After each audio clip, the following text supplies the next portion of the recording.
hari-hari ini banyak orang nggak sadari sedang mencengkram gereja di akhir zaman. Dan orang berpikir mereka baik-baik saja, mereka sedang beribadah, padahal mereka sedang dikuasai oleh roh ini. Ya, mari Bapak Ibu kita lihat dulu di dalam 1 Yohanes 4 ayat yang pertama. Saya kasih judul pembahasan pada malam hari ini yaitu roh anti Hamasia yang sudah datang. Ya, jangan saudara pikir roh anti Hamasia itu nanti ada ketika rajanya berkuasa. Yang berbahagia ialah mereka yang mendengarkan firman Allah dan yang memeliharanya. Mari kita lihat 1 Yohanes 4 ayat yang pertama.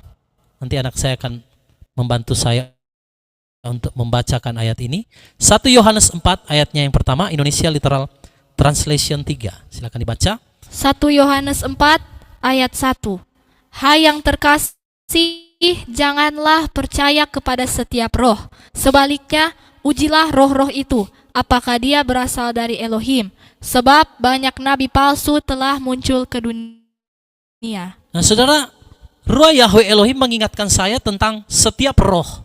Perhatikan Bapak Ibu, setiap roh yang dimaksud di sini bukan roh yang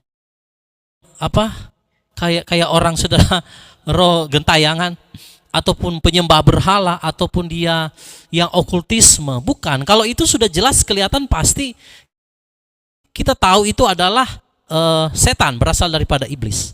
Tetapi yang saya mau katakan pada malam hari ini, setiap roh yang dimaksud itu yang ada di dalam persekutuan kehilat gereja yang menyusup masuk ke dalamnya. Nah, ini yang berbahaya saudara. Kalau kita tahu praktek sihir, dukun dan lain sebagainya, penyembahan berhala, ya itu nggak usah ngomong lagi. Karena sudah pasti spirit-spirit itu kan berasal daripada setan, bukan berasal daripada Elohim. Tetapi yang diingatkan oleh Rasul Yohanes atau Yohanan dikatakan, jangan percaya kepada setiap roh. Sebaliknya, ujilah roh-roh itu. Saudara, kita sebagai orang percaya jangan terlalu gampang saudara mengaminkan sesuatu yang saudara tidak mengujinya terlebih dahulu. Apalagi di zaman teknologi sekarang. Saudara lihat ada satu aliran dari China yang mengatasnamakan diri mereka itu Gereja Tuhan yang Maha Kuasa. Ya, mereka semua penginjilannya luar biasa Bapak Ibu, lewat media. Dan itu yang menyukai ratusan ribu, bahkan jutaan. Tapi mereka membawa ajaran di mana Yeshua itu sudah datang ke dalam dunia dalam wujud seorang wanita yang berada di China. Nah, jadi barang siapa tidak percaya kepada dia pasti akan masuk ke neraka. Sudah lihat. Dan ini yang harus kita uji, bahwa banyak nabi palsu telah muncul ke dalam dunia. Saudara, kalau berbicara nabi, itu berarti kan dia penyambung lidahnya Elohim, betul? Berarti dia orang yang menyampaikan dafar Elohim. Hanya ada hal-hal tertentu yang dia plesetkan, sehingga orang tanpa menyadari ketika dia berpikir dia sedang beribadah. Bahkan saya melihat nabi-nabi palsu pun masuk ke dalam kelompok mesianik yang membawa nama Yahweh Yeshua HaMashiach. Nah, makanya ada peringatan di sini malam hari ini Bapak Ibu, untuk kita senantiasa menguji setiap roh-roh yang ada. Karena tidak semua yang kelihatan rohani itu berasal daripada Elohim. Contoh, kalau orang bernubuat saudara, kelihatannya rohani tidak? Rohani. Kalau orang menyatakan pernyataan daripada Elohim, kelihatannya rohani enggak? Rohani. Tapi apakah itu adalah kehendak Elohim atau itu adalah kehendak dirinya sendiri, itu bisa dibuktikan. Kita boleh melihat kepada kebenaran daftar Elohim. Kalau saudara senantiasa ada dalam hadirat Bapa Yahweh, tadi saya sudah awali dengan pembukaannya tentang kita harus haus dan lapar. Saudara tidak akan pernah bisa disesatkan.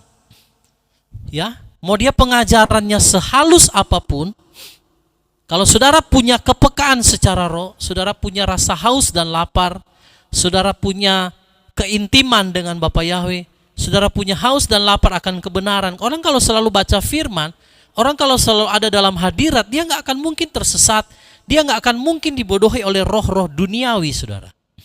Ya, nah roh anti Hamasia itu telah muncul. Dikatakan di situ sebab banyak nabi palsu telah muncul ke dunia.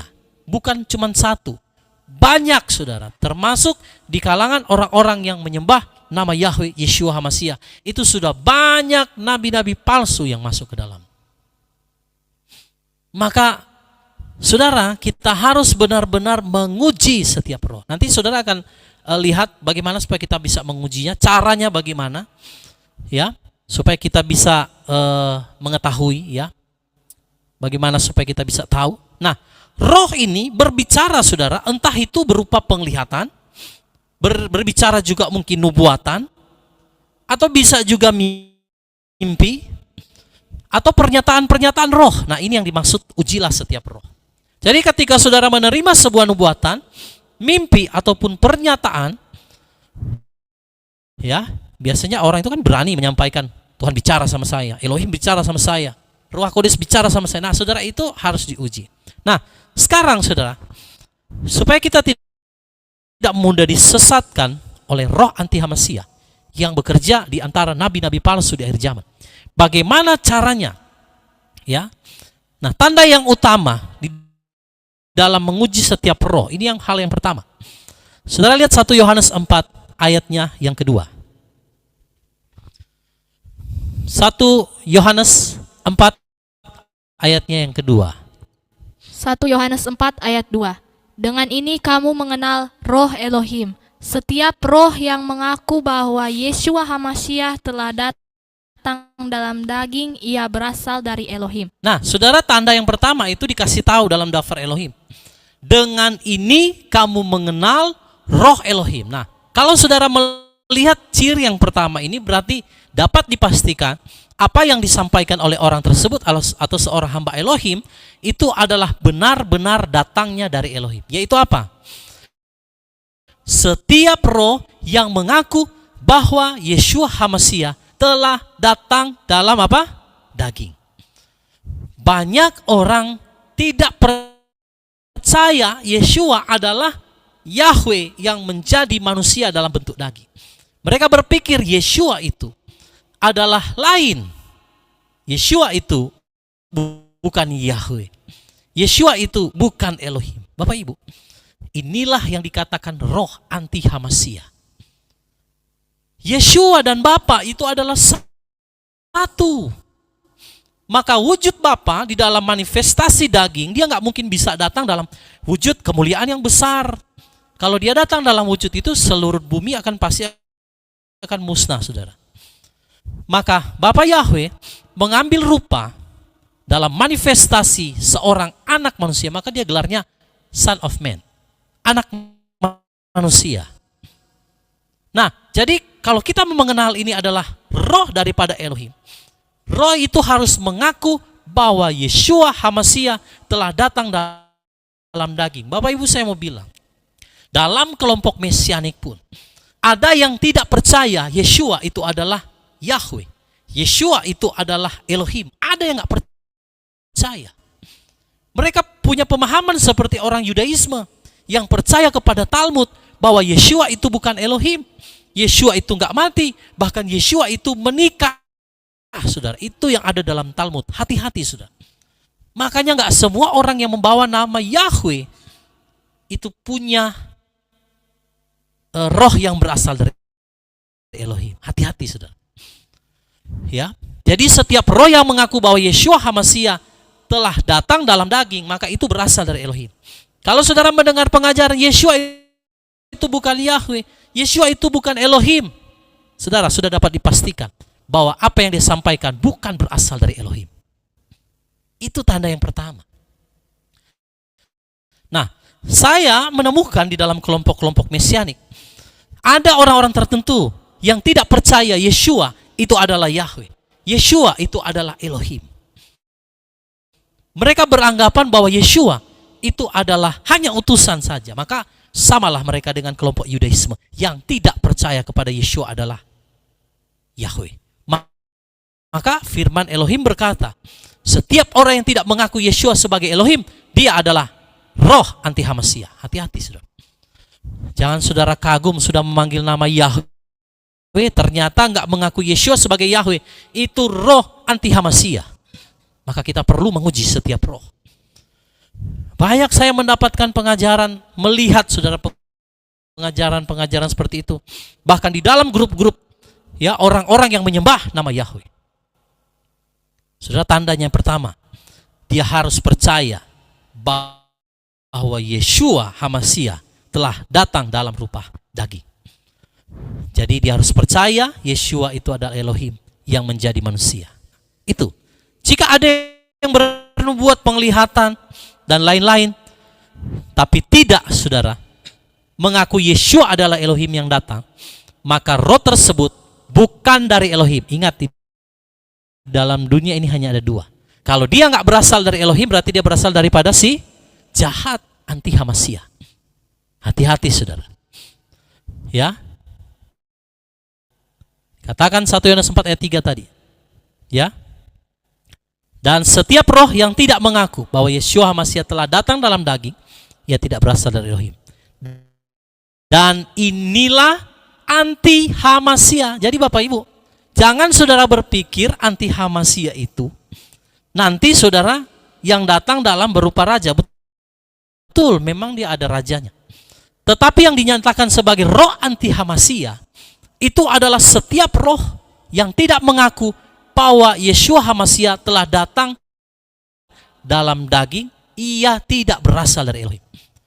Nah, saudara, orang yang dikatakan roh anti Hamasiyah itu bukan saja saudara dia orang yang anti terhadap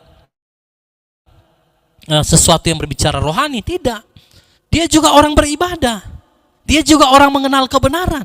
Tapi perhatikan, dia bilang yang tidak mengaku bahwa Hamasiyah Yeshua telah datang dalam daging. Nah, ini roh anti Hamasiyah. Dan dikatakan inilah anti Hamasiyah yang telah kamu dengar. Nah, ternyata dari zaman dahulu roh anti Hamasiyah itu sudah ada di dalam dunia. Tinggal menunggu pembinasa keji yang adalah rajanya. Saudara lihat di dalam satu video singkat saya lihat di satu sosial media, itu Perdana Menteri Israel Benyamin Netanyahu menyatakan bahwa Israel akan segera membangun bait suci yang ketiga. Saudara, menurut saudara, setelah kematian Yeshua, pantas nggak orang itu harus membangun bait suci? Bisa yang di Zoom jawab? Kalau di zaman sebelum Yeshua, memang orang Israel bangun bait suci, kemah suci dari Musa. Lalu ada yang saudara akhirnya sampai kepada Salomo dan sebelum zaman Yeshua. Nah, pertanyaannya, sesudah Yeshua mati, bait suci secara fisik sudah nggak ada. Tapi saudara dan saya adalah bait suci. Itu lewat kematian Yeshua, maka bait suci secara roh itu berdiri, yaitu saudara dan saya. Nah, pertanyaannya, pantas nggak setelah zaman Yeshua harus ada bait suci?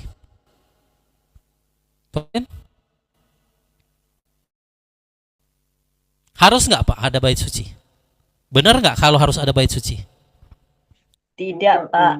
Orang Yeshua sudah mati? Mengapa harus ada bait suci lagi? Pak Jeffrey, Ibu Sofi, Bu Evi, Pak Swingli, bisa jawab nggak? Saudara yang ada di YouTube? Buka. Nah, saudara, jadi begini, ya, silakan Pak Jeffrey menjawab. Ya, pantas. Karena bait suci itu adalah kita sendiri. Sebentar Pak, ke mute. Sebentar ya Pak ya, sorry ini ke mute di sini. Ya, silakan Pak. Tidak pantas, Pak. Ya, Karena betul Pak. Yesua udah berkorban menebus kita. Ya. Dan dia itu adalah bait suci sendiri dan kita semua. Yes, betul Pak Jeffrey. Setuju. Nah, makanya kalau bait sucinya berdiri, itu berarti yang akan memerintah di situ, yang akan duduk itu bukan Elohim lagi, tapi itu pasti anti Hamasiyah, Bapak Ibu. Ya, makanya waktu Perdana Menteri Israel menyatakan hal itu, maka kita tahu kenapa dia akan berdiri. Karena memang anti Hamasiyah pun, saudara, itu berarti berasal juga roh-rohnya berasal dari orang-orang Yahudi. Ditulis dalam kitab Wahyu, ada orang-orang Yahudi palsu yang tidak mengakui Yeshua telah datang dalam daging, yang adalah Yahweh sendiri, adalah Elohim sendiri.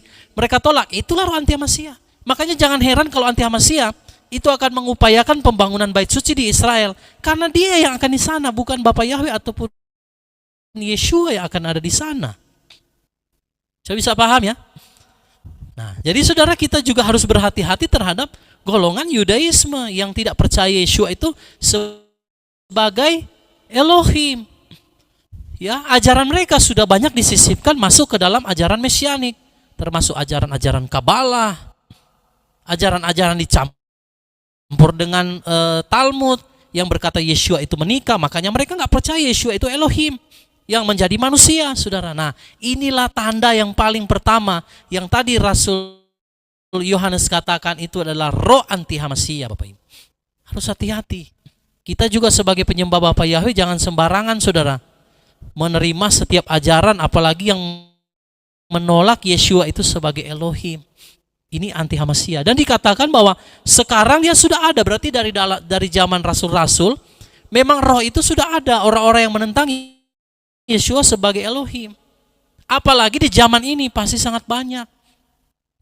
Termasuk saudara-saudara kita dari seberang, pasti banyak menolak Yeshua sebagai Elohim. Benar nggak, saudara? Nah, jadi kita bisa lihat kan, saudara, bahwa ini tanda yang pertama, ya, mengenai roh anti-Hamasiyah. Jadi ini sudah sangat jelas, kita bisa melihat ini, maka sudah dapat dipastikan itu adalah anti-Hamasiyah. Haleluya. Nah, saudara, sejak dari zaman rasul-rasul, roh-roh tersebut sudah ada. Bahkan sampai hari ini, sebelum nanti puncaknya itu, waktu rajanya akan datang, yaitu pembinasa keji.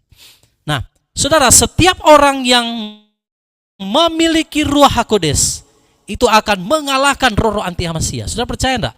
Kalau kita punya Ruach HaKodes, saudara pasti akan mengalahkan roh-roh itu. Artinya saudara nggak akan gampang disesatkan. Saudara nggak akan gampang dimanipulasi oleh setan. Kenapa? Karena engkau, saudara dan saya punya Ruach HaKodes, roh Elohim yang tadi kita dapat dalam persekutuan dengan dia, di dalam keintiman setiap saat, di dalam rasa haus dan lapar akan dia. Maka saudara akan memiliki Ruach Yahweh Elohim, ya, roh yang daripada Elohim, yang dapat membedakan setiap roh, yang dapat menguji setiap roh, punya kepekaan, punya discerning spirit, bisa membedakan, saudara, mana yang dari Yahweh, mana yang bukan daripada dia. Itu kalau kita bisa dapat, kalau kita bisa dekat, punya rasa haus dan lapar, punya pergaulan secara pribadi yang intim dengan dia. Nah, coba lihat 1 Yohanes 4 ayat yang keempat. Saudara, kalau kita memiliki ini, saudara pasti akan bisa menaklukkan roh anti-Hamasiyah ini. Artinya pengajaran mereka sekeras apapun tidak bisa mempengaruhi kebenaran yang telah saudara dan saya terima, ya. 1 Yohanes 4 ayatnya yang keempat. Silakan dibaca. 1 Yohanes 4 ayat 4. Kamu berasal dari Elohim, hai anak-anak, dan kamu telah menaklukkan mereka. Karena dia yang ada di dalam kamu lebih besar daripada dia yang ada di dalam dunia. Ya, kamu berasal dari Elohim.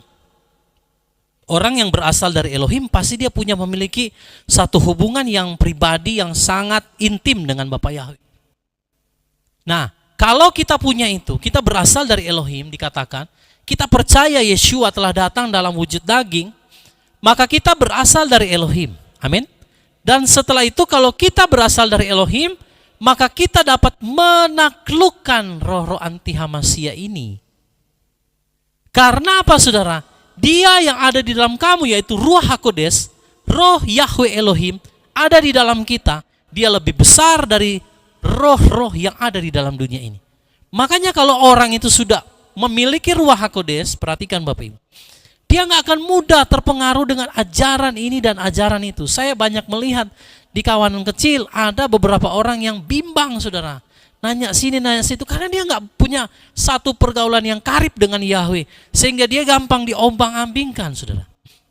Dia nggak puas, dia cari sana sini, akhirnya dia nggak menemukan jawaban dan dia stuck di situ. Nah itu, saya mau katakan karena kamu tidak punya pergaulan yang intim dengan Yahweh, sehingga engkau tidak memiliki yang namanya discerning spirit, engkau tidak memiliki karunia yang membedakan roh, kan engkau nggak punya kepekaan. Tapi kalau kita selalu intim dekat dengan Bapa Yahweh, kita selalu haus dan lapar akan kebenaran, saudara nggak akan mudah terpengaruh oleh ajaran-ajaran, karena roh di dalam kita itu lebih besar dari semua roh, termasuk roh-roh anti Hamasia. Amin, saudara. Ya, gak akan mudah saudara kita itu tertipu oleh ajaran-ajaran.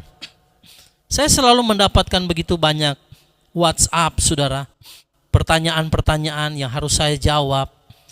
Ya, kadang bertanya tentang si A, si B, saudara, sebenarnya gampang. Kalau saya mau langsung bilang kepada saudara kan nanti takutnya menghakimi. Tapi kalau saudara itu dekat dengan Bapa Yahweh, saudara punya kepekaan secara roh, saudara bisa membedakan itu, karena saudara rohmu lebih besar dari roh-roh ini. Tapi herannya ada juga orang-orang yang mudah saudara terperdaya dengan itu. Itu karena mereka tidak punya ketetapan hati. Bimbang. Saya bersyukur kawanan kecil ini sudah berjalan. Pak Martin masuk tahun berapa?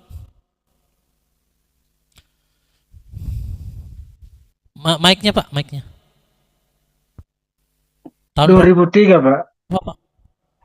Tahun 2003 Pak. 2023 ya Pak ya? Kalau nggak Iya, salah Pak. sudah Iya, berjalan bulan 7 Pak. Ya, sempat ada dari 2022, tapi itu sempat terhenti karena memang ada kegoncangan di situ. Bapak Yahweh ingin memisahkan kita karena ada banyak orang yang belum percaya kepada nama Yahweh saat itu. Dan masih campur-campur saudara ya. Kalau nggak salah itu setelah mulai pertengahan 2022 kalau nggak salah, atau akhir saya lupa.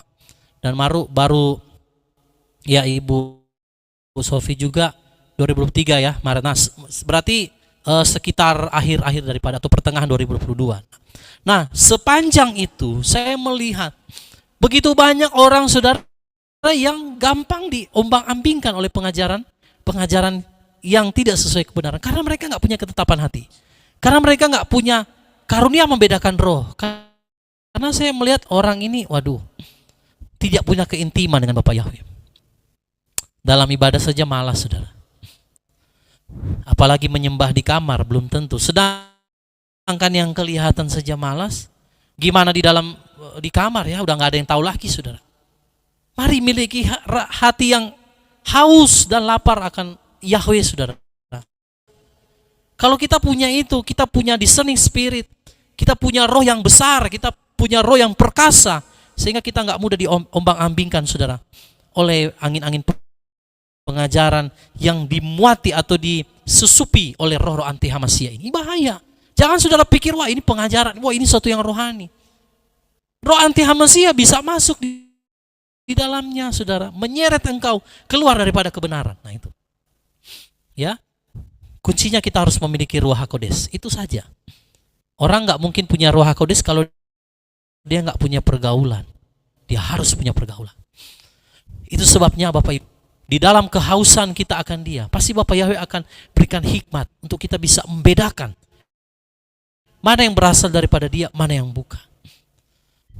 Ya saudara, mari saya mau mengajak kita semua lebih dalam lagi masuk di dalam hadirat-Nya.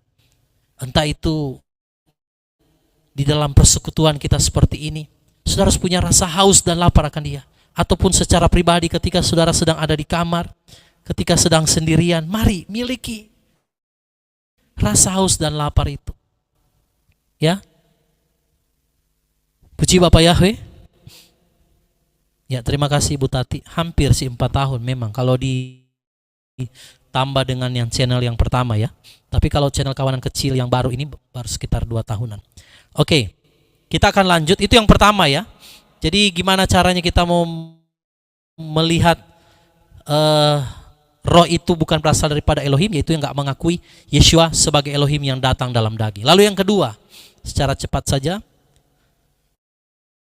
1 Yohanes 4 ayatnya yang kelima. Ini ciri yang kedua supaya saudara bisa kenal ini roh dari Elohim atau bukan nih? Kalau yang pertama tadi kan sudah jelas ya, yang tidak mengakui Yeshua datang dalam bentuk daging. Nah yang kedua, 1 Yohanes 4 ayatnya yang kelima. Tolong dibaca. 1 Yohanes 4 ayat 5. Mereka sendiri berasal dari dunia, karena itu mereka berbicara tentang dunia, dan dunia mendengarkan mereka. Saudara lihat, roh anti-Hamasiyah ini berasal dari siapa? Karena dia bukan berasal dari Elohim, sudah pasti dia berasal dari dunia. Dan di situ dikatakan, karena itu mereka berbicara tentang apa? Dunia. Saudara, saya harus katakan hal ini. Banyak orang yang berbicara tentang akhir zaman. Banyak orang yang menyembah Yahweh di dalam Yeshua. Tapi pola pikir paradigmanya masih duniawi. Tidak menginginkan untuk melepaskan kedagingan. Tidak menginginkan menyerupai seperti Yeshua yang mengambil bagian dalam penderitaan. Itu saya mau katakan pola pikir dunia. Engkau berasal dari dunia. Kalau saudara mau jujur, mau lihat kehendak Bapa Yahweh, mau lihat yang kebenarannya, yang sejujur-jujurnya berasal dari Bapa Yahweh. Ajaran Yeshua itu tidak pernah sesuatu yang mengenakan daging, Bapak Ibu. Seringkali dalam pengajaran akhir zaman saya selalu berbicara tentang rapture. Bahwa untuk orang bisa mengalami rapture, dia harus mengalami seperti Yeshua. Penderitaan dan kesukaran. Bahkan mungkin saudara akan kehilangan nyawamu. Tapi saudara lihat, banyak juga ajaran-ajaran yang paradigmanya masih tertuju kepada dunia, nggak mau menderita, nggak mau sesuatu yang apa saudara, yang tidak enak. Makanya punya pengajarannya juga itu apa saudara? Duniawi, rohani, dibungkus rohani, dalamnya isinya apa? Duniawi saudara. Kelihatannya bagus kan? Wah, akar Ibrani, wah percaya Yahweh, percaya Yeshua, tapi nggak mau ikut ajarannya Yeshua. Nah ini kan aneh sudah. Percaya Yahweh, percaya Yeshua, tapi ajarannya Yeshua nggak mau ikut. Berbicara penderitaan dan kesukaran, nggak mau ikut. Saudara, saya mau bilang, kalau sampai bait suci berdiri nanti di Israel, itu anti-Hamasiyah akan muncul. Dan saudara jangan kecewa kalau engkau masih tetap ada di masa itu. Karena engkau harus menjadi sama seperti Yeshua, akan mengalami yang namanya penderitaan. Bahkan kitab suci mencatat, tidak pernah ada kesukaran seperti itu. Dahulu tidak pernah dan tidak akan pernah terjadi lagi. Karena itu berbicara satu penderitaan yang sangat mengerikan, saudara. Maka kita harus mempersiapkan diri. Itu yang saya katakan tadi. Mereka sendiri berasal dari dunia. Karena itu mereka berbicara tentang dunia yang dibungkus dengan hal-hal rohani. Lalu apa? Dan dunia mendengarkan mereka. Coba tampilkan tadi 1 Yohanes 4 ayat 5. Saya tanya sama Bapak Ibu, kalau saya ngomong gini, saudara, kita akan rapture. Siapa yang setuju dan mau di rapture? Coba tolong angkat tangan. Mau di rapture? Pak Martin mau di rapture? Pak Swigli, Bu Evi, Bu Sofi, Pak Jeffrey, Ibu Rina? Iya mau lah Pak. Pasti mau, ya kan? Tapi saya bilang begini, saudara, kita semua nggak akan menderita. Kita semua akan baik-baik saja dan kita pasti akan rapture. Kita nggak akan mengalami masa kesukaran. Saudara percaya ya? Bapak Ibu yang itu percaya nggak? Hah? Percaya nggak? Kita akan rapture. Kita pasti sebentar lagi rapture. Tapi kita nggak akan mengalami masa sukar. Kita nggak akan mengalami jalan seperti jalan salib yang Yeshua lalui. Saudara percaya nggak? Tidak. Tidak kan, saudara? Percaya. Kenapa tidak percaya? Sudah sesuai dengan kitab suci. Ya karena gampang kan, saudara. Benar Ibu Sofi. Karena nggak sesuai kitab suci, makanya nabi-nabi palsu, roh anti-Hamasiyah, dikatakan mereka berasal dari dunia, sehingga pola pikir mereka berbicara tentang dunia. Orang mau mengajarkan rapture, tapi nggak mau penderitaan, nggak mau mengalami kesukaran, nggak mau seperti Yeshua loh. Rapture yang mana yang kamu maksudkan? Ini yang saya katakan, saudara harus berhati-hati. Roh anti Hamasiyah tidak berbicara saja orang yang menolak Yeshua loh sebagai Elohim yang datang dalam daging. Yang kedua ini lebih berbahaya kalau menurut saya. Kenapa? Karena yang kedua ini dia percaya Yahweh, dia percaya Yeshua. Tapi dia berasal dari dunia. Perhatikan Bapak Ibu, ini ngeri sekali. Saya waktu dibukakan ini saya, waduh, Bapak Yahweh, jangan sampai kami semua ini di kawanan kecil punya pola pikir duniawi sehingga kita berbicara rohani, dibungkus rohani, isinya duniawi semua. Nah, lalu dibilang dalam ayat itu apa? Dan dunia mendengarkan mereka. Coba saudara sampaikan kebenaran begini. Wah, saya sudah kenyang, saudara diserang, dibilang sesat dan lain sebagainya. Gampang kan ngujinya? Kalau saudara bicara diterima oleh semua orang, nah, sudah pasti itu. Ngeri nggak saudara? Dunia mendengarkan mereka karena mereka setuju dengan apa yang disampaikannya. Pola pikir duniawi yang dibungkus dengan rohani. Aduh, saudara, ini roh anti Hamasiyah. Ngeri sekali. Kalau yang pertama ya sudahlah, mungkin agak jauh, yaitu berbicara orang-orang Yudaisme, itu berbicara orang-orang yang di luar daripada Yeshua, yaitu yang poin pertama tadi, karena nggak mengakui Yesus datang dalam bentuk daging. Tapi yang poin kedua ini, berbicara rohani, dibungkus rohani, tapi pola pikir duniawi, nggak mau menderita, nggak mau sengsara, maunya yang enak saja. Bahkan seorang hamba Elohim dia bilang sama saya, Pak, Yesus sudah menderita. Kalau kita semua tidak perlu lagi menderita. Loh, Bapak baca dari mana ayatnya? Saudara, dunia mendengarkan mereka. Makanya Bapak Ibu, jangan heran kalau ajaran-ajaran demikian, pasti pengikutnya banyak, pasti orang suka. Karena pemikiran pola duniawi, wah iya ya, kita nggak menderita, saya nggak mau dong menderita. Masa sih saya harus ikut Yeshua menderita? Wah, saya nggak akan menderita lah, nggak mungkin lah, sesat itu. Sesat sih Pak Yehuda Ferry, sesat itu kawanan kecil akhir zaman. Masa mengajarkan kita akan menderita dulu baru bisa di rapture. Loh Bapak Ibu, ini yang dimaksud oleh Rasul Yohanes. Mereka berasal dari dunia. Perhatikan, ini ayat ditujukan kepada roh anti Hamasiyah itu ya, yang dibungkus dengan hal-hal rohani tadi.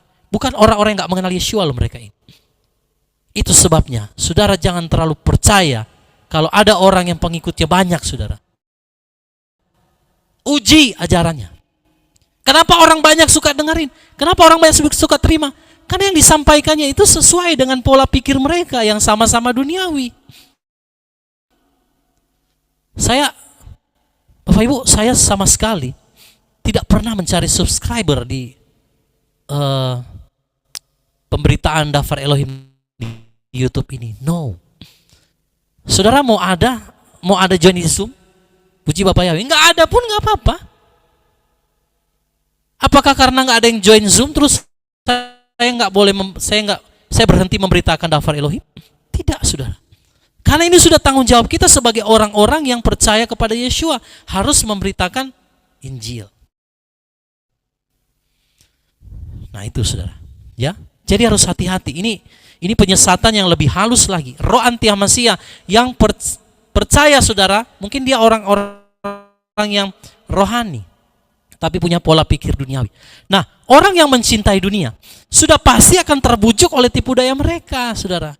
Karena roh-roh ini suka berbicara hal-hal yang dunia. Sudah pasti dunia akan dengar. Kalau orang bilang kita rapture, kita nggak akan menderita. Orang dunia senang yang begitu. Benar nggak, saudara? Benar nggak? Pak Martin kalau mau jujur, Pak Martin mau menderita atau mau senang? Kalau secara pikiran daging kita lah. Mana ada sih yang mau menderita? Pak. Ya? Pada dasarnya manusia itu nggak mau menderita. Pada dasarnya loh ya. Tapi kalau kita sudah mengerti kebenaran, kita harus ikut Yeshua, kita harus rela menderita. Karena penderitaan itu kita ditentukan untuk itu, firman bilang. Tapi pada dasarnya manusia itu memang nggak mau menderita. Nggak usahlah menderita. Saudara mau nggak iris bawang tanganmu kepotong sama pisau? Kan nggak mau. Iya kan? Iya kan saudara? Nah. Ini berbicara penderitaan loh saudara. Orang tuh gak suka penderitaan, jujur. Siapa sih yang mau menderita?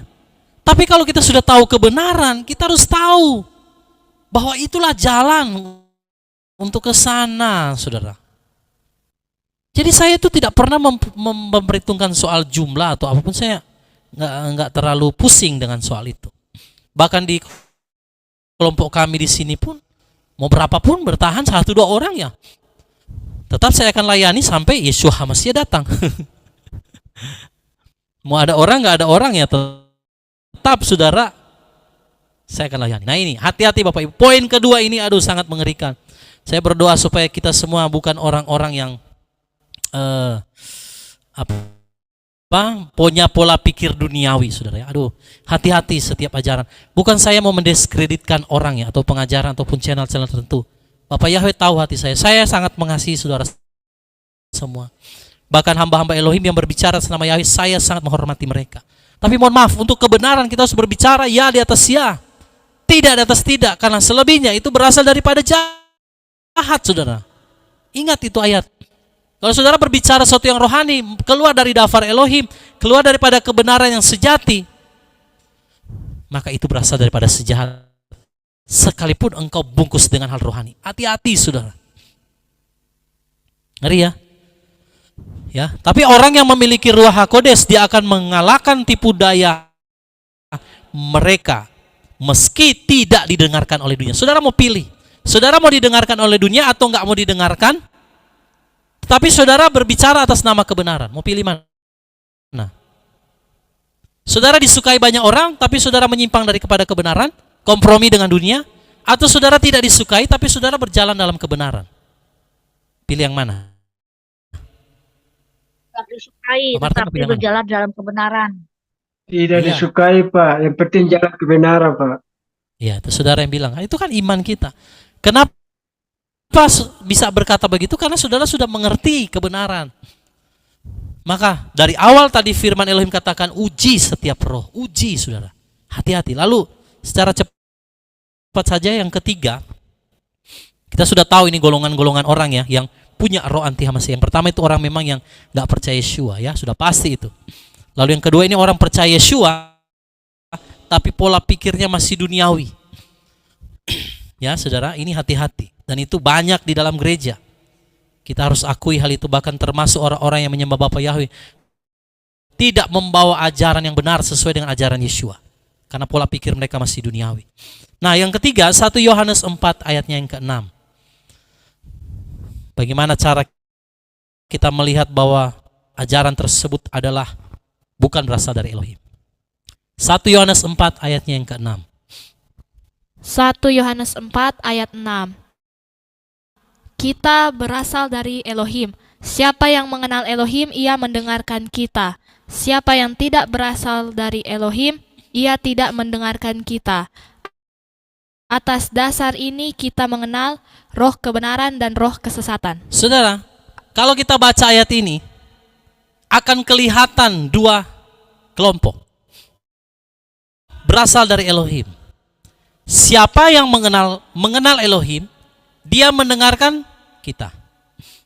Dengan catatan kalau saudara benar-benar mengikuti kebenaran ya, artinya saudara berbicara berdasarkan kebenaran secara mutlak, tidak ada embel-embel duniawi atau pemikiran pola-pola duniawi, tidak. Nah, siapa yang mengenal Elohim, perhatikan ayat ini. Kalau orang dia mengenal Elohim, maka dia akan mendengarkan kita. Nah, itu firman bilang. Tapi, saudara, siapa yang tidak berasal dari Elohim, dia tidak mendengarkan kita. Kenapa? Karena dia lebih suka yang ajaran yang sesuai dengan maunya dia, bukan maunya Bapa Yahweh. Karena maunya Bapa Yahweh kita sempurna, kita harus ikuti jejaknya Yeshua. Tapi maunya orang dunia, oh saya nggak mau sesuatu yang menyiksa diri saya, nggak mau dong. Tapi saya mau di rapture. Nah, kalau seseorang tidak berasal dari Elohim, perhatikan, artinya dia tidak berdiri di atas dasar kebenaran kitab suci, firman atau daftar Elohim, maka dia sudah pasti nggak akan mendengarkan saudara. Jadi makanya jangan heran kalau ada suamimu, istri, anak, orang tua keluarga kita yang nggak mau dengarkan kita. Mengapa? Karena mereka bukan berasal dari Elohim. Mereka pasti akan lebih senang pengajaran yang dibungkus rohani, isinya duniawi. Tadi yang ayat, yang poin yang kedua. Nah, tetapi kalau seseorang mengenal Elohim, dia tahu kebenaran firman, dia tahu dasar firman bahwa untuk masuk dalam kekekalan, menjadi seperti Yeshua, kita harus menjadi sama dengan Yeshua, maka kita harus melewati penderitaan. Nah, itu orang yang kenal Elohim. Kalau orang yang nggak kenal Elohim, pemikirannya begini: saya mau masuk surga, tapi saya nggak mau menderita, Pak. Saya mau rapture, tapi saya nggak mau dianiaya, Pak. Nah, inilah pemikiran yang bukan berdasarkan daftar Elohim. Makanya nggak heran kalau pengajaran di akhir kawanan kecil akhir zaman banyak yang nggak mau terima, saudara. Banyak yang nggak mau dengarkan. Bahkan ada seorang pernah berbicara pada saya di WhatsApp, Pak, saya mohon maaf, saya nggak bisa ikut pengajaran kawanan kecil akhir zaman. Saya tanya, kenapa, saudara? Karena ajarannya penderitaan. Saya nggak mau menderita, Pak. Saya mau ikut Yeshua, pokoknya saya mau yang enak. Saya hanya ketawa aja, saudara. Karena Yeshua sudah menderita, Pak. Untuk apa lagi kita menderita? Nah, ini pola pikir yang tidak berasal dari Elohim. Makanya orang-orang demikian nggak bisa dikasih tahu kebenaran. Selalu ngeyel. Saudara tahu ngeyel? Apa itu? Bantah, keras kepala. Selalu punya pemahaman kebenaran diri sendiri. Bebal. Nah, ini yang poin ketiga. Roh anti Hamasia itu akan menunggangi orang-orang yang membenci kebenaran. Perhatikan Bapak Ibu. Coba tampilkan lagi ayatnya. Ini ngeri sekali, saudara ya. Mungkin dia orang percaya Bapak Yahweh, dia percaya Yeshua Masih, bahkan dia juga mungkin hamba Elohim. Kita berasal dari Elohim. Siapa yang mengenal Elohim, ia mendengarkan kita. Siapa yang tidak berasal dari Elohim, dia tidak mendengarkan kita. Jadi kalau saudara berjalan dalam kebenaran, orang nggak mau dengar saudara, sudah pasti orang itu bukan berasal dari Elohim. Nah, kalau dia bukan berasal dari Elohim, sudah pasti dia berasal dari roh dunia, yaitu anti Hamasia. Sampai di sini paham, saudara? Bisa mengerti? Jadi anti Hamasia itu yang nggak berbicara sesuatu yang orang bilang apa elit global, apalah, saudara, NWO lah, itu bentuk secara umum. Manifestasinya dalam bentuk duniawi ya kayak begitu. Tetapi yang roh-rohnya ini spirit bekerja di dalamnya, itu sudah sampai menyesatkan gereja dan orang percaya. Nah, lalu ayat ini ditutup begini, saudara. Atas dasar ini, perhatikan, kita mengenal roh kebenaran dan roh kesesatan. Berarti kalau saudara hidup dalam kebenaran, saudara kasih tahu sama orang itu, dia nggak mau dengar. Yang sesat siapa, saudara? Saudara apa orang itu? Siapa yang sesat? Saudara sudah kasih tahu kebenaran sama orang itu, tapi dia nggak mau dengar. Yang sesat siapa? Saudara atau orang itu? Orang yang tidak mau Sesuai dengar. ayat ini. Ya, orang nggak mau dengar. Orang itu. Dan ngerinya dia itu sudah dikuasai, ditunggangi oleh roh anti Hamasia. Jadi roh anti Hamasia itu, saudara, jangan kita sepelekan. Jangan berpikir hanya dia nggak percaya Yeshua aja. Dia hanya tidak mengaku Yeshua datang dalam daging. Orang yang nggak mau dengarkan yang saudara sampaikan kebenaran itu juga roh anti Hamasia. Karena dia nggak mau ikuti ajaran Yeshua tentang penderitaan. Tapi kalau dia mengenal Elohim, dia tahu kebenaran, dia pasti akan dengar saudara. Makanya saya selalu berdoa di kawanan kecil. Itu ada perkataan Yeshua begini dalam Yohanes pasal 6, nggak ada di sini, tapi saya teringat saja. Setiap orang yang datang kepadaku, tidak ada seorang yang dapat datang kepadaku kalau bukan Bapa yang menarik dia. Itu kata Yeshua. Makanya kenapa di kawanan kecil kita tidak mencari subscriber, kita tidak mencari pengikut dan lain sebagainya. Apa yang saudara terima murni adalah kebenaran. Itu yang saya punya kerinduan hanya untuk menyampaikannya. Tapi kan ada orang juga pasti nggak akan terima, saudara, karena punya pola pikir duniawi. Nah, itu yang firman tadi katakan. Di situ kita bisa membedakan mana roh kebenaran, mana roh penyesatan. Nah, ini sudah lebih halus lagi penyesatannya. Ngeri ya saudara. Lihat, pekerjaan daripada anti Hamasiyah sangat-sangat halus. Dia tidak datang dengan peristiwa atau perayaan-perayaan paganisme, kalau itu memang sudah 100% lah ya. Dia nggak datang dengan ajaran-ajaran nabi palsu yang punya di luar kebenaran, seperti mungkin ada zaman dulu ada Lia Eden, ada siapa lagi saudara itu yang mencampurkan agama. Ini dia datang dengan apa? Nama Yahweh, Yeshua. Waduh saudara, kalau sudah begini agak berat ya. Untuk membedakannya saudara harus perlu karunia khusus. Makanya kita harus punya pergaulan yang karib dengan Bapak Yahweh. Nah, orang yang tidak percaya kepada firman kebenaran, Torah, dan lebih percaya kepada ajaran manusia, sudah pasti mereka telah disesatkan. Ini yang Roh Kudus katakan. Perhatikan Bapak Ibu. Kalau orang itu nggak mau percaya kebenaran yang tertulis sesuai dengan tertulis dalam kitab suci,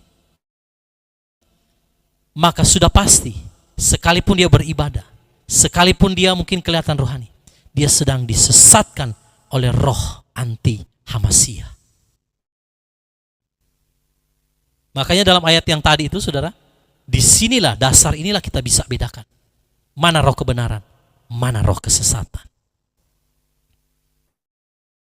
Ada amin saudara? Saya merasakan api daripada Bapa Yahweh itu ada di tengah-tengah kita.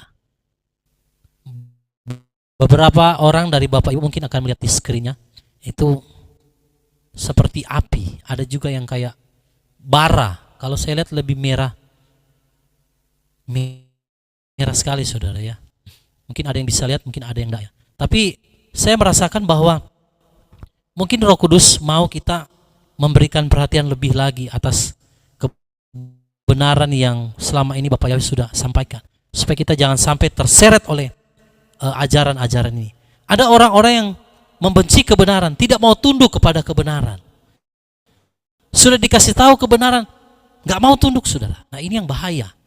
Ya, mungkin sudah dengar firman berkali-kali, tapi saudara tetap aja saudara nggak bisa dibentuk. Saya seringkali berhadapan dengan orang seperti ini. Bahkan di tempat kami pun seperti itu. Sudah dikasih tahu kebenaran berkali-kali, tapi saudara kadang sadar, kadang juga kumat lagi. Nah ini yang saya takutkan. Ketika Yeshua Hamasiyah datang, orang-orang model begini nggak berubah, pasti nggak rapture. Udah pasti saudara ya. Nah mari kita semua belajar Bapak Ibu untuk kita mentaati kebenaran, jangan membenci kebenaran. Nah ini 3 poin ini tadi ya, cara kita membedakan roh anti Hamasiyah dan yang berasal dari Elohim. Yang pertama kita lihat ajarannya. Kalau tidak mengakui Yesus sebagai Elohim yang datang dalam daging, sudah pasti dia roh anti Hamasiyah. Lalu yang kedua, berbicara tentang duniawi dan didengarkan oleh dunia, sekalipun dia mungkin mengungkapkan sesuatu yang rohani ya, tapi pola pikirnya duniawi, nggak sesuai dengan firman, itu roh anti Hamasiyah juga. Lalu yang ketiga adalah mereka yang membenci kebenaran. Sudah dikasih tahu kebenaran, daftar Elohim, Torah, benci Torah. Saya juga bingung saudara sama orang. Kalau engkau benci Torah, sekalian aja nggak usah baca firman. Torah itu firman, daftar Elohim, dan Elohim itu bukan manusia yang pelin-pelan. Apa yang dia ucapkan dia nggak akan bisa tarik lagi. Apa yang dia sampaikan itu ya dan amin dan berlaku selama-lamanya. Kalau saudara benci Torah berarti saudara benci firman. Berarti saudara benci kebenaran. Nah ini juga saudara. Ya, jadi dasar inilah kita bisa mengenal yang dikatakan sesat atau benar. Kadang orang bisa bilang begini, oh Pak Martin sesat. Sesatnya kenapa? Karena apa yang Pak Martin lakukan tidak saya lakukan. Saya bisa paham? Kenapa Pak Martin sesat?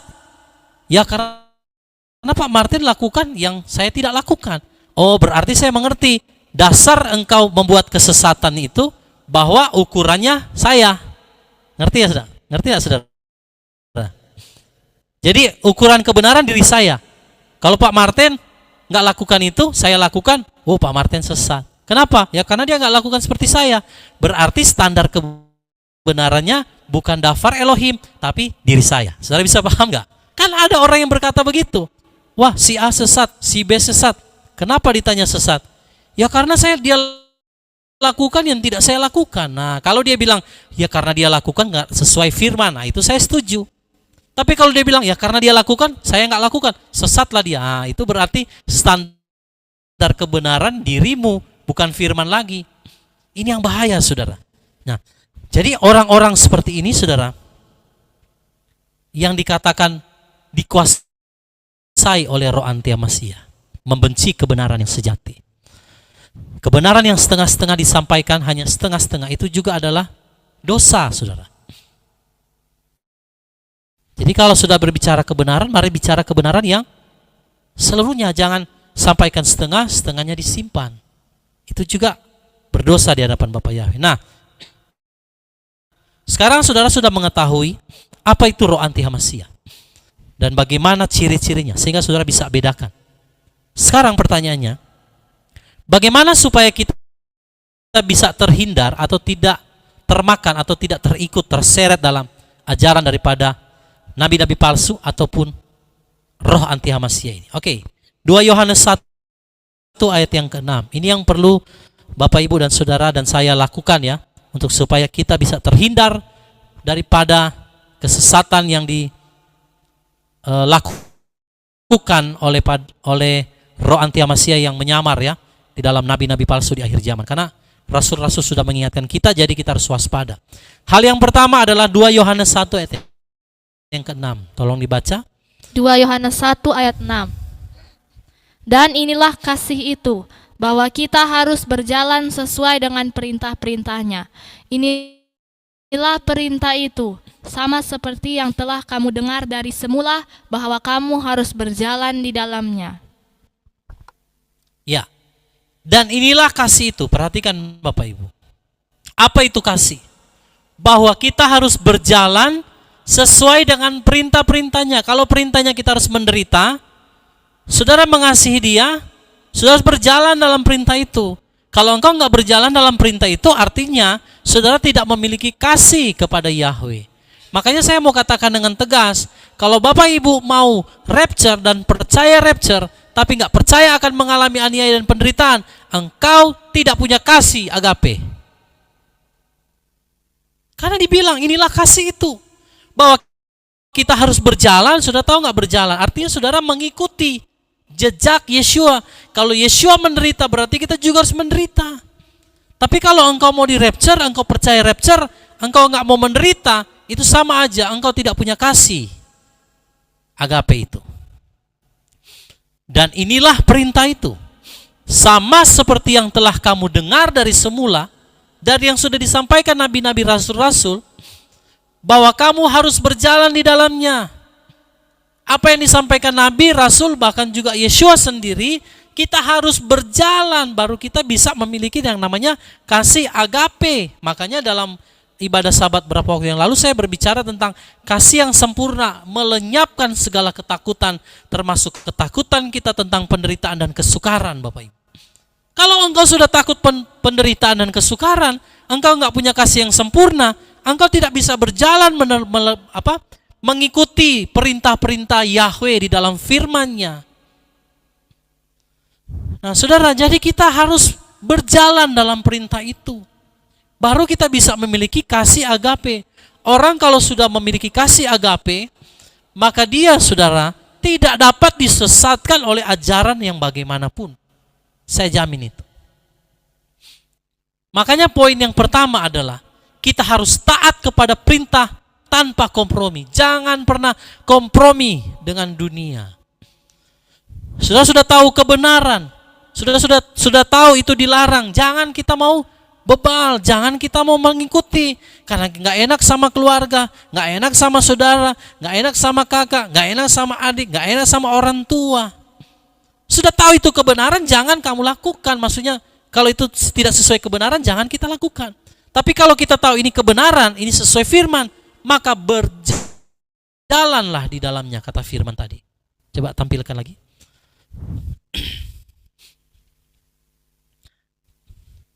Sudah tahu kebenaran, ya kita harus jalan di kebenaran itu jangan pernah kompromi, saudara. Nah, orang yang hidup di dalam kasih pasti akan taat perintah. Orang selalu bilang begini, dulu saya sering dihakimi. Wah, Pak Ferry nggak punya kasih.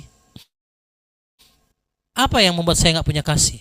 Karena saya menegur orang dengan keras katanya. Saya nggak punya kasih. Loh, saya bilang, saya menegur itu karena tidak sesuai dengan firman apa yang dilakukan oleh saudara itu. Supaya dia berbalik, bertobat. Tapi saya dianggap nggak punya kasih. Nah, saudara, kalau orang yang hidup dalam kasih, agape, dia akan berjalan dalam perintah itu. Sehingga ketika dia mendapati ada sesuatu yang nggak benar, ya dia harus koreksi, dia harus tegur, dia harus nyatakan. Karena firman katakan, lebih baik apa? Teguran yang nyata daripada kasih yang tersembunyi. Seorang kawan memukul dengan kasih, seorang lawan mencium dengan berlimpah-limpah. Itu kata Dafar Elohim. Jadi kalau kita sudah mengerti tentang kasih Bapa Yahweh dan engkau harus berjalan di dalam jalannya, maka lakukan semua perintahnya. Jangan berbantah, jangan kompromi. Jangan mengurangi. Ya. Sebaliknya kalau orang tidak mau taat kepada perintah, artinya dia masih suka kompromi, berarti di dalam diri orang tersebut tidak punya kasih. Jadi paradigma kita dirubah loh, saudara ya. Jangan berpikir karena orang bicara keras, karena orang tegur, karena orang mengasihi kita padahal, tapi kita berpikir orang ini nggak punya kasih. Tetapi saudara melakukan dosa, saudara hidup dalam kedagingan, saudara hidup dalam hawa nafsu, saudara karena nggak ditegur sama hamba Elohim, saudara berpikir, oh itu hamba Elohim dia punya kasih. Salah, saudara. Ya, berapa waktu saya pernah saksikan bahwa di dalam persekutuan kami ada ketidakbenaran suami dan istri, ada yang tidak sejalan dengan firman, saya tegur karena supaya kita bisa memiliki kasih itu dan kita berjalan di dalam kebenaran. Puji Bapa Yahweh, ada yang benar-benar diubahkan, saudara. Ada yang luar biasa bisa dipulihkan. Tapi yang kebanyakan yang menolak, akhirnya ya kembali lagi kepada hidup yang lama. Nah, itu saudara ya. Jadi makanya mari saudara. Yang pertama, taat kepada perintah, jangan kompromi. Lalu yang kedua, 2 Yohanes 1 ayat yang ke-8. 2 Yohanes 1 ayat yang ke-8. 2 Yohanes 1 ayat 8. Lihatlah dirimu sendiri, supaya kita tidak menghancurkan apa yang telah kita kerjakan. Sebaliknya kita dapat menerima penghargaan sepenuhnya. Saudara, ini kedua ini, ini yang Bapak Yahweh taruh di hati saya.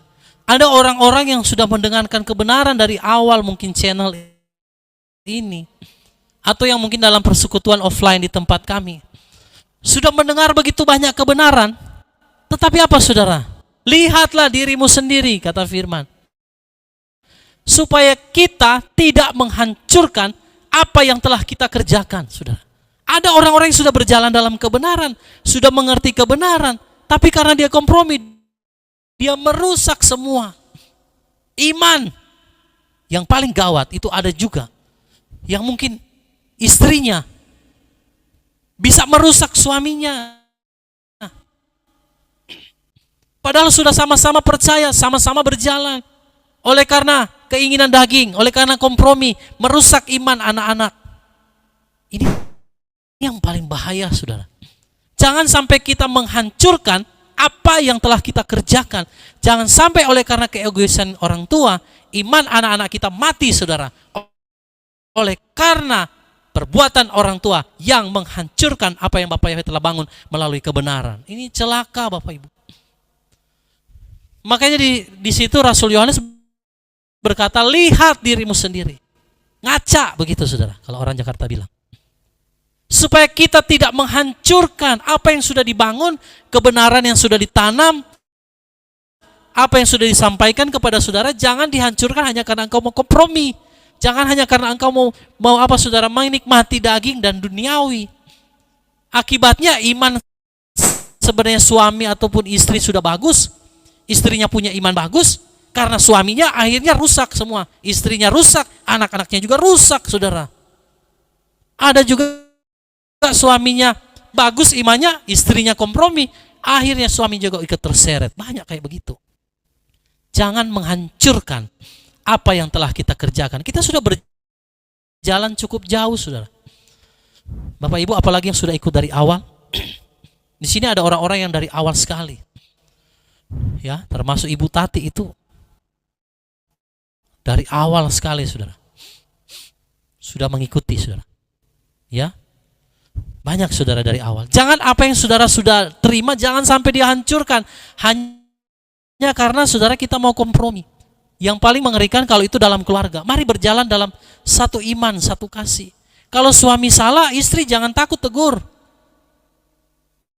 Kalau istri salah, suami jangan takut tegur. Supaya jangan engkau menghancurkan apa yang telah kita kerjakan bersama. Sebaliknya, kita dapat menerima penghargaan 1 sepenuhnya. Samuel pasal 10. Lalu Samuel mengambil buli-buli berisi minyak, dituangnyalah ke atas kepala Saul, diciumnyalah dia sambil berkata, "Bukankah Tuhan telah mengurapi engkau menjadi raja atas umatnya Israel? Engkau akan memegang tampuk pemerintahan atas umat Tuhan, dan engkau akan menyelamatkannya dari tangan musuh-musuh di sekitarnya. Inilah tandanya bagimu bahwa Tuhan telah mengurapi engkau menjadi raja atas miliknya sendiri. Apabila engkau pada hari ini pergi meninggalkan aku, maka engkau akan bertemu dengan 2 orang laki-laki di dekat kubur Rahel di daerah Benyamin di Selsah. Mereka akan berkata kepadamu, keledai-keledai yang engkau cari itu telah diketemukan, dan ayahmu tidak memikirkan keledai-keledai itu lagi, tetapi ia khawatir mengenai kamu. Katanya, apakah yang akan kuperbuat untuk anakku itu? Dari sana engkau akan berjalan terus lagi dan sampai ke pohon Tarbantin Tabor. Maka di sana engkau akan ditemui oleh 3 orang laki-laki yang naik menghadap Allah di Betel. Seorang membawa 3 ekor anak kambing, seorang membawa 3 ketul roti, dan yang lain lagi sebuyung anggur. Mereka akan memberi salam kepadamu dan memberikan kepadamu 2 ketul roti yang akan kau terima dari mereka. Sesudah itu engkau akan sampai ke Gibea Allah, tempat kedudukan pasukan orang Filistin. Dan apabila engkau masuk kota, engkau akan berjumpa di sana dengan serombongan nabi yang turun dari bukit pengorbanan dengan gambus, rebana, suling, dan kecapi di depan mereka. Mereka sendiri akan kepenuhan seperti nabi. Maka roh Tuhan akan berkuasa atasmu. Engkau akan kepenuhan bersama-sama dengan mereka dan berubah menjadi manusia lain. Apabila tanda-tanda ini terjadi kepadamu, lakukanlah apa saja yang didapat oleh tanganmu, sebab Allah menyertai engkau. Engkau harus pergi ke Gilgal mendahului aku, dan camkanlah, aku akan datang kepadamu untuk mempersembahkan korban bakaran dan korban keselamatan. Engkau harus menunggu 7 hari lamanya, sampai aku datang kepadamu dan memberitahukan kepadamu apa yang harus kau lakukan." Sedang ia berpaling untuk pergi meninggalkan Samuel, maka Allah mengubah hatinya menjadi lain. Dan segala tanda-tanda yang tersebut itu terjadi pada hari itu juga. Ketika mereka sampai di Gibea dari sana, maka bertemulah ia dengan serombongan nabi. Roh Allah berkuasa atasnya, dan Saul turut kepenuhan seperti nabi di tengah-tengah mereka. Dan semua orang yang mengenalnya dari dahulu melihat dengan heran bahwa ia bernubuat bersama-sama dengan nabi-nabi itu. Lalu berkatalah orang banyak yang satu kepada yang lain, "Apakah gerangan yang terjadi dengan anak Kis itu? Apa Saul juga termasuk golongan nabi?" Lalu seorang dari tempat itu menjawab, "Siapakah bapa mereka?" Itulah sebabnya menjadi peribahasa, "Apa Saul juga termasuk golongan nabi?" Setelah habis ia kepenuhan seperti nabi, pulanglah ia. Dan paman Saul berkata kepadanya dan bujangnya, "Dari mana kamu?" Jawabnya, "Mencari keledai-keledai itu. Tetapi ketika tidak terlihat, maka kami pergi kepada Samuel." Kemudian paman Saul itu berkata, "Coba ceritakan kepadaku, apa yang dikatakan Samuel kepada kamu?" Kata Saul kepada pamannya itu, "Terus saja diberitahukannya kepada kami, bahwa keledai-keledai itu telah diketemukan. Tetapi perihal menjadi raja yang telah dikatakan Samuel kepadanya, tidak diceritakan kepadanya. Saul menjadi raja dengan undian. Kemudian Samuel mengerahkan bangsa itu ke hadapan Tuhan di Mizpah, dan ia berkata kepada orang Israel itu, "Beginilah firman Tuhan Allah Israel, Aku telah menuntut orang Israel keluar dari Mesir dan telah melepaskan kamu dari tangan orang Mesir dan dari tangan segala kerajaan yang menindas kamu. Tetapi sekarang kamu menolak Allahmu yang menyelamatkan kamu dari segala malapetaka dan kesusahanmu dengan berkata, 'Tidak, angkatlah seorang raja atas kami.' Maka sebab itu, berdirilah kamu di hadapan Tuhan menurut sukumu dan menurut kaummu." Lalu Samuel menyuruh segala suku Israel tampil ke muka, maka didapati suku Benyamin. Sesudah itu disuruhnyalah suku Benyamin tampil ke muka menurut kaum keluarganya, maka didapati kaum keluarga Matri. Akhirnya disuruhnyalah kaum keluarga Matri tampil ke muka seorang demi seorang, maka didapati Saul bin Kis. Tetapi ketika ia dicari, ia tidak diketemukan. Sebab itu ditanyakan pula lah kepada Tuhan, "Apa orang itu juga datang kemari?" Tuhan menjawab, "Sesungguhnya ia bersembunyi di antara barang-barang." Berlarilah orang ke sana dan mengambilnya dari sana. Dan ketika ia berdiri di tengah-tengah orang-orang sebangsanya, ternyata ia dari bahu ke atas lebih tinggi daripada setiap orang sebangsanya. Dan Samuel berkata kepada seluruh bangsa itu, "Kamu lihatlah orang yang dipilih Tuhan itu, sebab tidak ada seorang pun yang sama seperti dia di antara seluruh bangsa itu." Lalu bersoraklah seluruh bangsa itu demikian, "Hidup raja!" Kemudian Samuel menguraikan kepada bangsa itu tentang hak-hak kerajaan, menuliskannya pada suatu piagam, dan meletakkannya di hadapan Tuhan. Sesudah itu Samuel menyuruh seluruh bangsa itu pulang, masing-masing ke rumahnya. Saul pun pulang ke rumahnya, ke Gibea, dan bersama-sama dengan dia ikut pergi orang-orang gagah perkasa yang hatinya telah digerakkan Allah. Tetapi orang-orang dursila berkata, "Masakan orang ini dapat menyelamatkan kita?" Mereka menghina dia dan tidak membawa persembahan. Yang berbahagia ialah mereka yang mendengarkan firman Allah dan yang memeliharanya.